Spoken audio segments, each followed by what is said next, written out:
Hey, the YouTube is Bit out here with another reaction video. Today we got AI deception, how tech companies are fooling us by ColdFusion. We're on the ColdFusion grind, so let's get right into it, shall we? Hit it. To another episode of ColdFusion.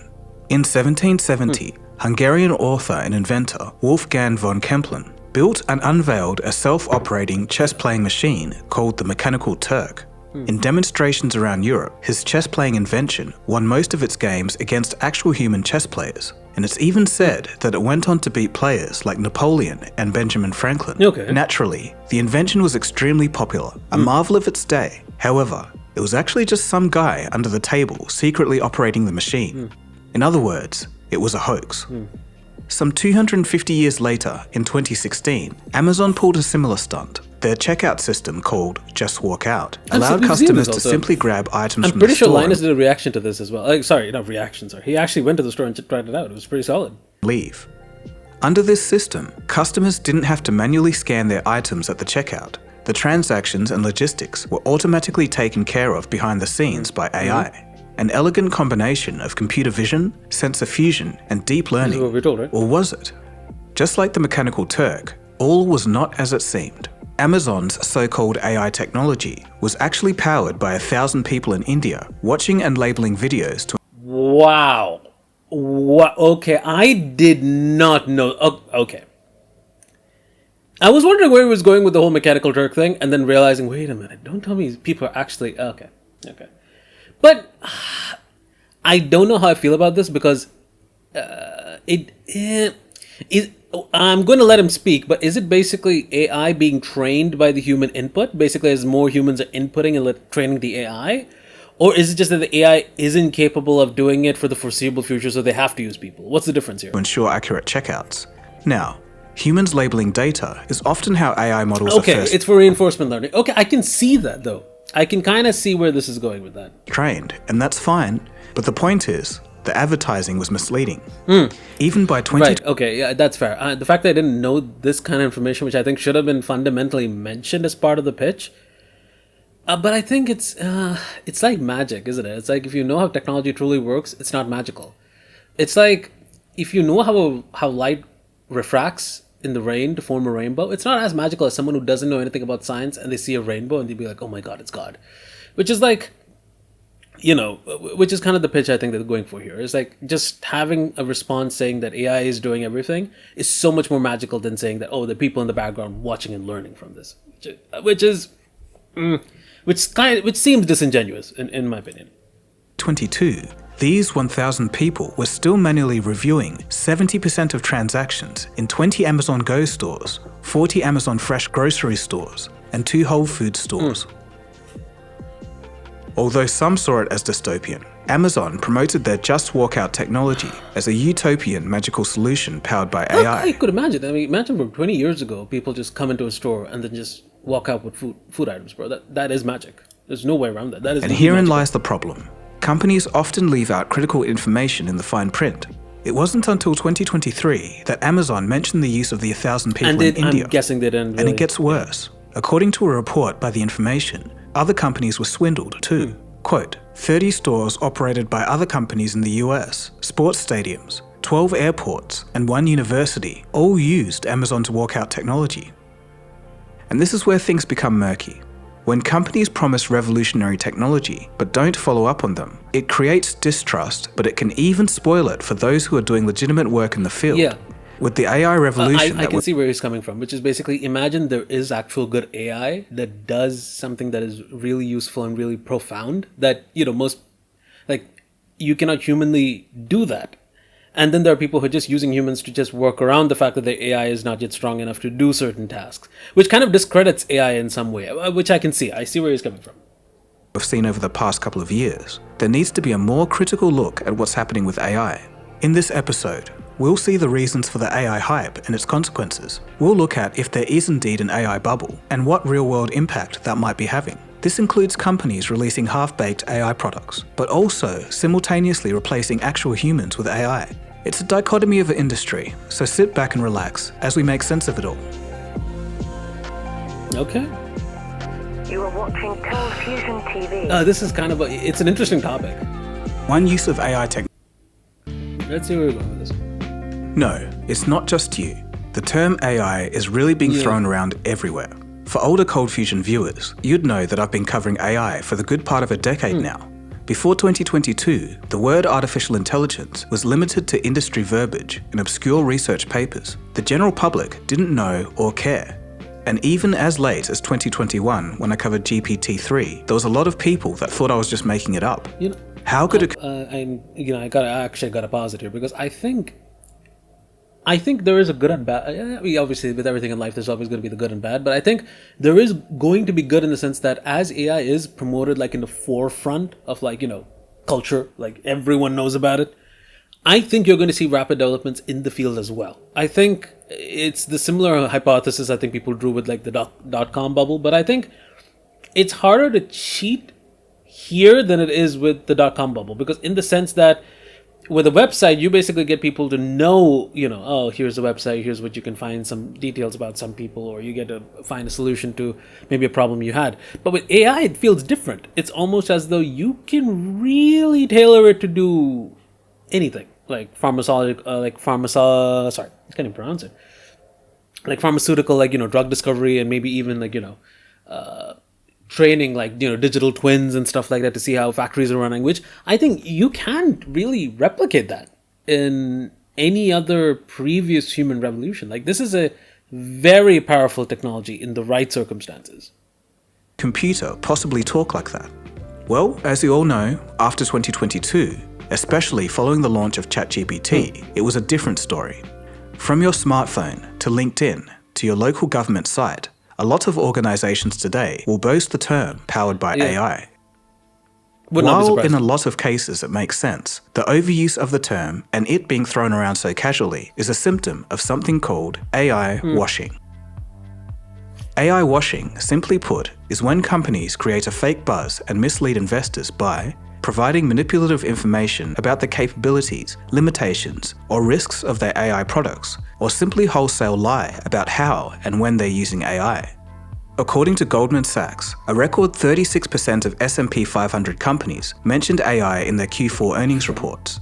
If the biggest companies in the world are hyping it up, there's no doubt that smaller companies are following suit, and some without tangible results backing up their claims.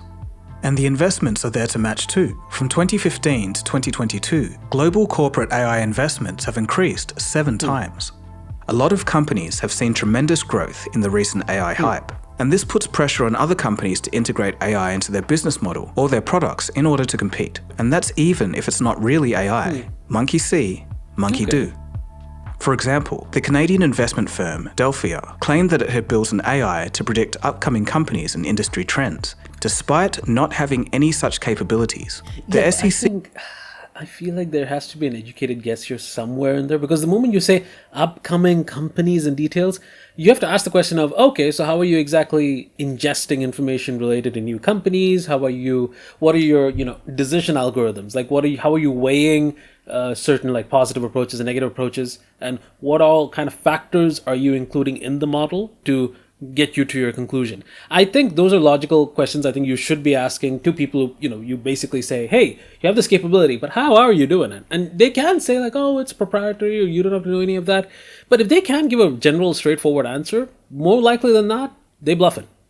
Like that, generally in life, that I think that should be obvious. Caught wind of the scam and has since ordered them to pay $225,000 and this was for false advertising and misleading statements about the use of AI. And I have a feeling that this is just the start. I previously talked about the Wirecard fraud, where CEO Marcus Braun boasted about having advanced proprietary AI throughout their fintech products and services. It's just as I said, because the easiest answer of not being able to explain what your algorithm does is just throwing the word proprietary around and hoping it sticks. Which is exactly what he tried pulling off, right? In reality, it was just spreadsheets. In the end, there was $2 billion. To be fair, Excel spreadsheets are far more insane than I even let it get off with. I didn't realize until recently, I think was it in F1? There's an entire F1 team that's designing their cars on Excel spreadsheets, which blew my mind. I was like, bruh. $1 billion missing from the books. But that was a story for a different day. I bet. You might have also heard about the NPU, or neural processing unit. No. NPUs are garbage. NPUs are trash. Like, I will guarantee first generation, second generation, third generation NPUs will do jack shit. Guaranteed. It's a dedicated processor specifically designed for AI tasks, among other things. They're becoming increasingly common in the world of PCs and laptops, and Microsoft has even claimed that we're now in the age of the AI PC. Yeah, sure. But recent reviews of the current crop of these products have left consumers with a bad taste in their mouth. Let's talk a bit more about AI. Yes, the Snapdragon processors dominate here, but AI is still very nascent. Many people either won't use these tasks all that much, or these tasks themselves just don't work that well yet. For example, they demoed generating images of animals, and they highlighted how fast their processors were versus Intel. But when I looked closely at the images generated, they were all garbage. The AI dogs all had very lopsided eyes. So who cares if one of these processors is faster than the other if they are both generating garbage? Right now, I just wouldn't advise anyone buy a laptop based on its AI capabilities. I do need to step in here because I think yes, but it's weird in a way because right now I don't see any conceivable reason to buy an AI based like an NPU chip or something in your laptop. But I know recently Photoshop, or was it I think Premiere, I think from Adobe, they had this whole suite where you could have a video, and I know this because I think, I'm looking into that space because as you edit and put videos out, you kind of want to know what all other techniques and tricks are out there. So there's this one where you can have a video clip that's like 5 or 10 seconds long, and you can drag and extend the video clip. They can drag and extend and have an AI generate more frames after the video is done. And I was like, okay, that is interesting, because I think that's probably some of the better cases scenarios of an NPU. And I'm like, if it's any good in the software suite, then yeah, I can see an NPU chip on my laptop. I'll be like, oh yeah, if there is a tangible benefit that you could benefit from having that chip in your system, then yes, I can see it. But what Microsoft is doing here with Copilot, I'm not gonna lie, it's trash. It's garbage. It does not help. Like, for instance, if you have Copilot, an AI that is sitting and on your system as an AI model, which has to connect to the cloud, if I ask you to do tasks like, oh, by the way, can you open this Excel file? It'll just tell me, no, I can't do that. I'm just like, what? Even if you wanted to give it permission, it just won't. And I imagine there are some restrictions on what the AI can do to files on your system, which still remains like pointless. It's like the closest I've ever gotten to having that work, I think was like an NVIDIA software, which if you allow permission to like one folder, it can take different documents and stuff from there and then, modify it, which was like so cool. But you need like an NVIDIA GPU to, get it to work, which is like the best case scenario I've seen so far. Otherwise, I don't see a benefit. Image generation, you would be better off doing it online. Video generation, unless the NPU is good, you're better off doing it online.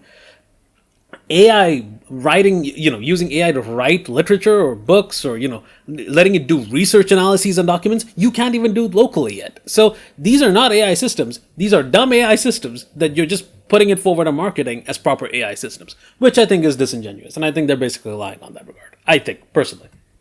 A news analyst from Computer World has mentioned that these AI PCs aren't, quote, all they're cracked up to be. And if you're expecting something transformative when you buy one from the start of 2024, you're going to be disappointed. They might one day deliver a lot of cool features, just not yet, end quote. But are there consequences of such misplaced promises? Other than distrust from customers, companies that miss the mark with AI product launches are constantly trying to save face.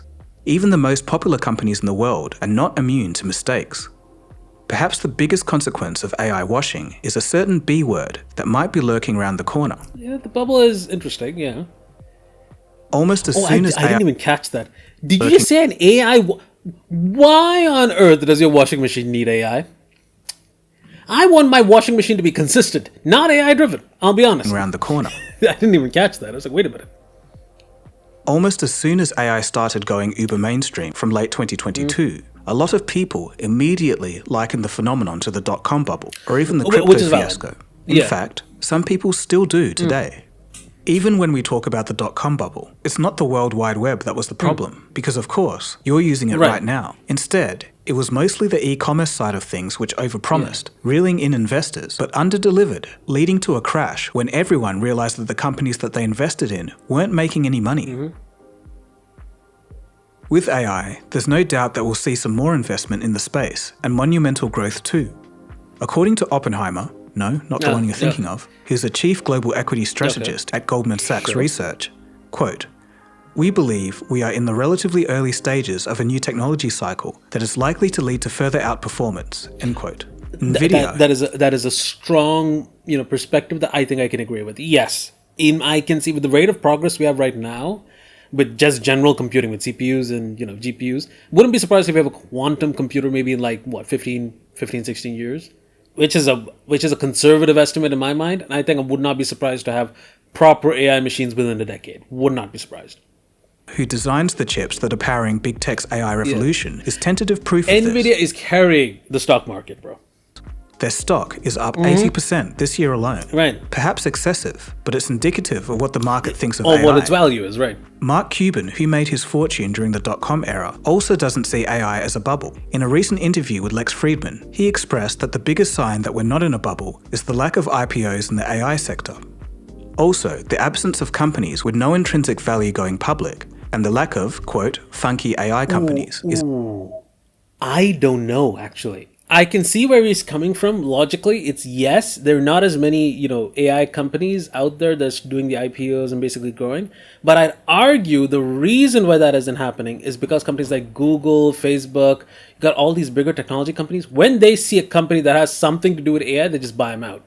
And they just keep incorporating their problems into them. So I don't think you're going to necessarily have like a dot-com bubble crash, but I think you will have a crash of these bigger tech giants that just have leveled up so much risk in the AI space, and if they can't compete, they're going to have problems. I think somewhere along those lines is what's going to happen, because most tech companies don't survive nascency like nowadays. I don't think so, unless your product is Telegram I think might be an exception in that regard, but I think mostly speaking there are exceptions. To have small investments and still survive, that's risky.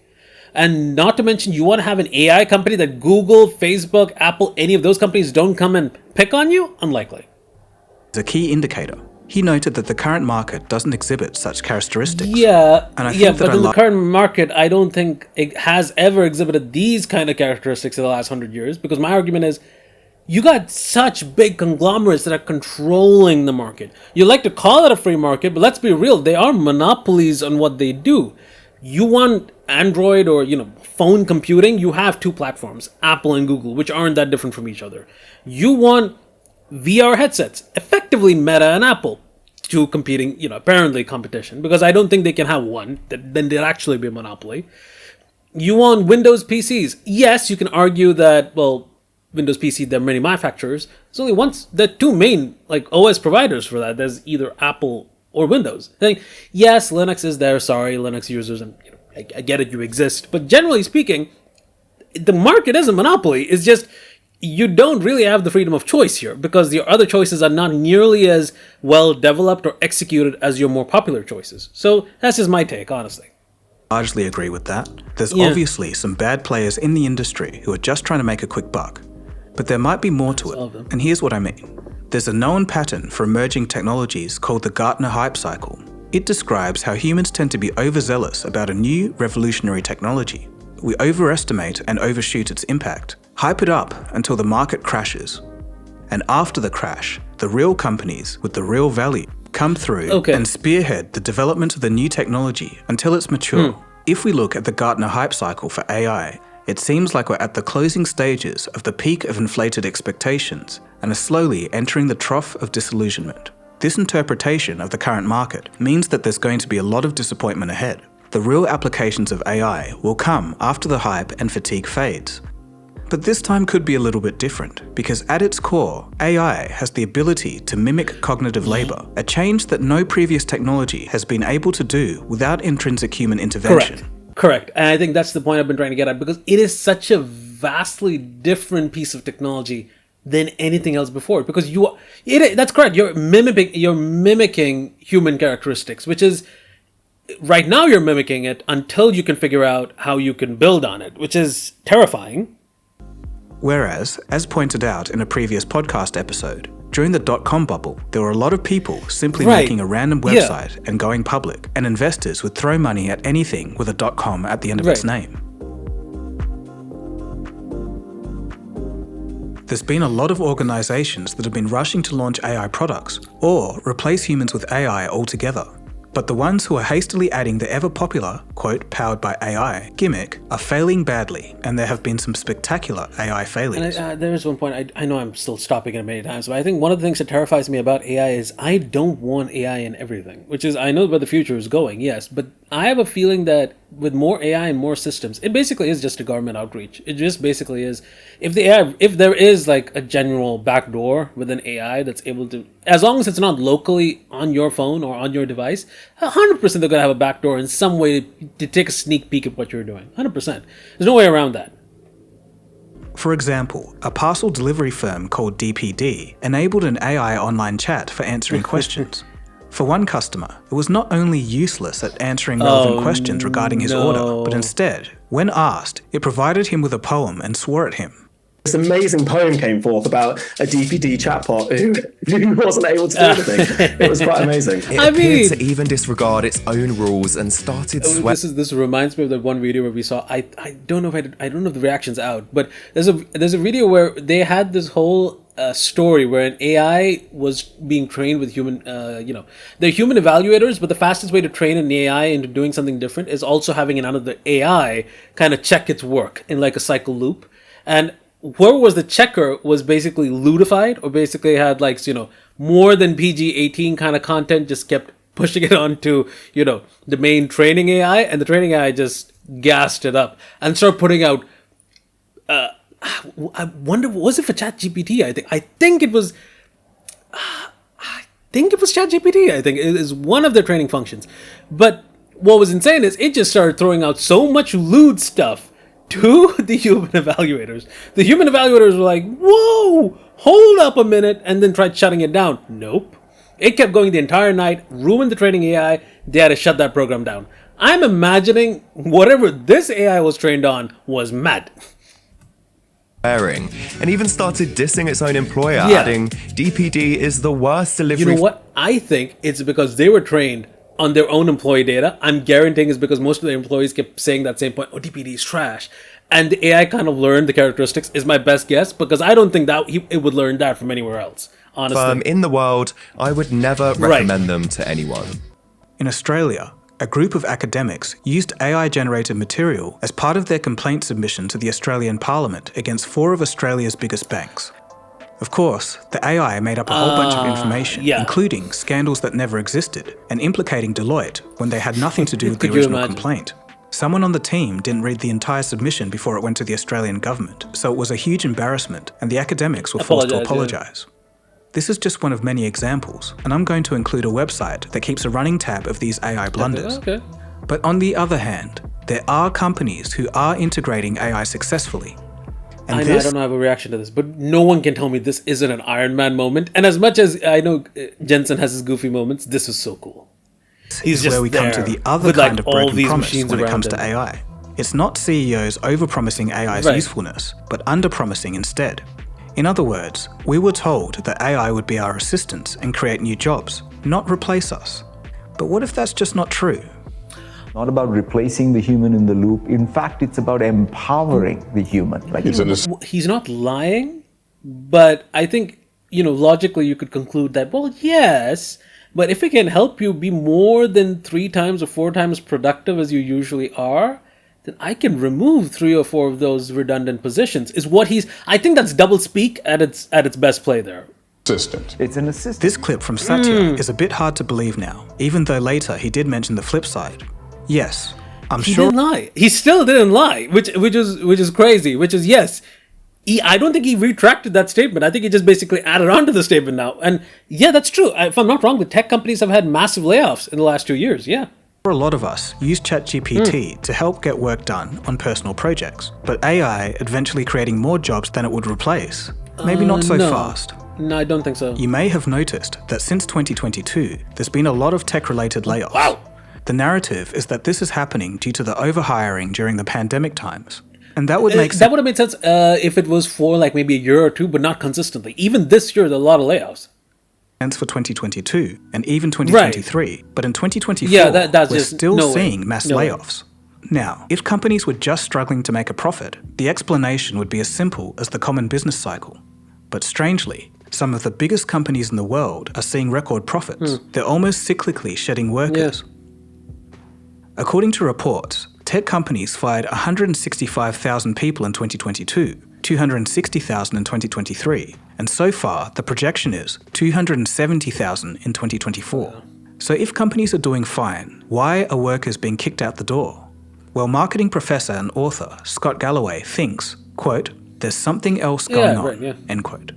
In his recent blog post, dissecting the impact of AI on corporations, he mentions, quote, "AI is playing a larger role in layoffs than CEOs are willing to admit," I can see end it. quote. The normal way we think about... I think when you had those, like, people come out and say, like, they're using AI for coding, that was when I think people started to realize, like, when you reach that stage of AI being good enough to code basic parameters and structures on publicly available AI models, 100% guaranteed they'd have private models that are 3 or 4 times as better, doing much more work. Guaranteed. Job replacements caused by AI 100%. is that Joe Bloggs is working at his computer, analyzing company figures or something like that, and then suddenly, the next day, he's replaced by an AI. But the truth is, it's a bit more nuanced than that. As companies slowly get better at understanding how AI can aid in their operations, they'll create better teams and structure with higher outcomes. Basically, instead of 3 people doing the work of 3, you'll have 1 person doing the work of 5 with AI. Right. The problem is that none of these companies are being sincere about it. Because if you're a CEO and you've been hyping up AI as the single greatest thing to happen to the industry, and then you follow it up with a memo that you've laid off 30% of your staff because of AI, the hypocrisy becomes clear. But in 2024, it seems like the truth is slowly coming out. You can't hide that forever. And there's hints everywhere. IBM made headlines when CEO Arvind Krishna mentioned that they're planning to pause hiring roles that could be replaced with AI. Same with UPS, where recently their CEO, Carol Tom, acknowledged that AI is playing a part in employee layoffs. And this came after UPS had the largest layoff in its 116-year history, 12,000 workers. Yikes. In both cases, spokespeople later clarified saying, quote, "AI is not replacing workers," end quote, which is basically PR talk to save face. In fact, a Shopify employee broke their non-disclosure agreement to expose that the company has been secretly firing employees because of AI. So. The shift is even having an impact I don't think they're lying. I think, 100%, they're right. AI is generally getting good enough at this stage alone to start replacing tech workers who are not... I think the wording here should be, people who could, who are doing redundant tasks can be replaced. But if this is how fast the pace of development is, I wouldn't be surprised in 5-6 years you'd see like major layoffs across a lot of other industries. The tech industry, TV I'm and curious. media. I don't, as much as I want to also say my job is safe, but at the same time, STEM and most of the other medical fields, I think it'll still be a while away, but it might be faster than you expect though. Media producer Tyler Perry was building an $800 million studio expansion, but paused its construction after he saw the results of OpenAI's Sora, an AI video generator. After he saw the results of OpenAI's Sora, a studio expansion, but paused its construction after he saw the results of OpenAI's Sora. This was actually insane. Yeah, I completely forgot about OpenAI Sora. OpenAI's Sora, was insane. An AI video generator. He made the remark, quote, "I am very, very concerned that in the near future, a lot of jobs are going to be lost." Because with OpenAI Sora, they only put it like for a few few clips, basically of testing the software. But I can imagine like within a couple of years, you will see a lot of like marketing studios start deploying it, and you will see a lot of people whose job was to get the perfect shot losing their jobs. 100%. Would not be surprised because they could just use AI to get it, which is the whole problem there. In the last couple of years, you probably would have heard this phrase a bit. AI will not replace humans, but humans who utilize AI will replace humans who don't. There's definitely some truth to it, but some jobs will be at risk regardless. We don't have to imagine this. It is already happening. Mega caps like Meta and Alphabet, they are shrinking their workforces and shrinking their hiring. It's this idea that senior AI researchers or data analysts, they can do more with Gen AI than an army of junior engineers who code. Right, because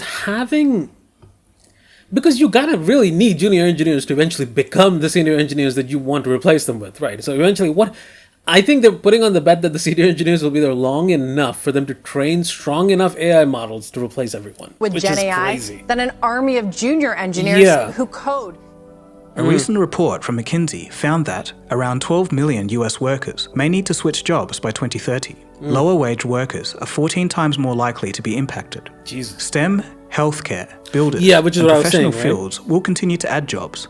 But generative AI could change work significantly for occupations like customer service and sales and office support. 100%. There's been the amount of AI incorporation into, like, general tasks are insane. Like, especially in like banking, the amount of things you can get done with just having a general AI be there is insane. As long as you get like proper credentials and stuff, it'll be able to do a lot of things for you, for sure. Reports of how AI will be adding hundreds of millions of jobs in the next decade and how it's going to positively impact GDP. While by some miracle this could happen, right now, as has been the case in many times in history, the train will leave the station without telling us. Whether we're aware to jump on board or not is the question. Right. So wrapping this all up, I do have to mention that in no way am I saying that all forms of AI and all of these giant corporations are elaborate hoaxes. In fact, on this channel, I've been making videos about AI progress for the better part of a decade now. And I've seen exponential progress right in front of my eyes, and so will many of you. We may have hit a temporary bottleneck when it comes to compute, but all it takes is a breakthrough in model efficiency, and the curve continues upwards. But I just think that it's important to still have a cautious approach when it comes to looking at all sides of a story. I'm also working on a video that's all about the positive real-life impacts of AI. Yeah, pretty so sure hopefully that's going to balance things out a bit. So far, it seems like the promises of AI are yet to be fully realized, whether that's creating and not taking jobs, solving global issues, or even providing us with a dependable AI customer service bot that doesn't swear at us. With such big and bold promises from these companies over the years, it's important for all of us to ask ourselves, do we have technological gold, a Trojan horse, or a chess master hiding under a table? Which is a fair assessment, honestly. Anyways, that's about it from me. My name is Dagogo, and you've been watching ColdFusion. If you did like... I think, you know what, that is crazy. Because I think, at the end of the day, AI is going to play a huge part of our futures. I think most people know it. I think, in some weird way, shape, or form, AI is already around us. I know they're going to just have more developments in the field until it becomes ubiquitous. Like, it will be there everywhere. It's just, are we going to see that in like 5 years or 10 years or 15 years? That's kind of the question I only have. But otherwise, that's about it. Hope you guys enjoyed the video. Like, comment, subscribe. And I'll catch you beautiful bastards in the next one. Peace. Take care. Nice.